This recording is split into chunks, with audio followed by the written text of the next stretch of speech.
मार्च महिन्याचं बजेट सादरीकरण झाल्यानंतर साधारणपणे एप्रिल महिन्यामध्ये नवीन आर्थिक वर्षाला सुरुवात करत असताना एक 5-10 दिवसांचा विलंब होत असतो, पण हा रुटीन असतो, हा दरवर्षी होत असतो। त्याच्यामध्ये कारण ते जे ट्रान्झिशन असतं ते त्या निमित्ताने म्हणजे नवीन वर्षाच्या ह्याच्यामध्ये होत असतं, त्यामुळे ते प्रत्येक जो विभाग असतो त्याच्यामध्ये हा मार्च ते एप्रिल जो असतो, मार्च एंडिंग आणि एप्रिल महिना नवीन आर्थिक वर्ष, तर याच्यामध्ये जो काही एक थोडा ग्लिच असतो 10-15 दिवसाचा, हा रुटीन असतो।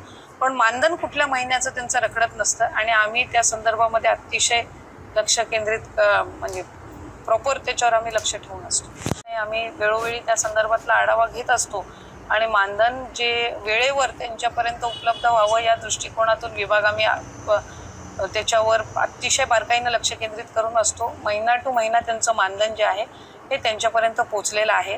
एप्रिल महिना मार्च महिन्याचं बजेट सादरीकरण झाल्यानंतर साधारणपणे एप्रिल महिन्यामध्ये नवीन आर्थिक वर्षाला सुरुवात करत असताना एक 5-10 दिवसांचा विलंब होत असतो, पण हा रुटीन असतो, हा दरवर्षी होत असतो। त्याच्यामध्ये कारण ते जे ट्रान्झिशन असतं ते त्या निमित्ताने म्हणजे नवीन वर्षाच्या ह्याच्यामध्ये होत असतं, त्यामुळे ते प्रत्येक जो विभाग असतो त्याच्यामध्ये हा मार्च ते एप्रिल जो असतो, मार्च एंडिंग आणि एप्रिल महिना नवीन आर्थिक वर्ष, तर याच्यामध्ये जो काही एक थोडा ग्लिच असतो 10-15 दिवसाचा, हा रुटीन असतो।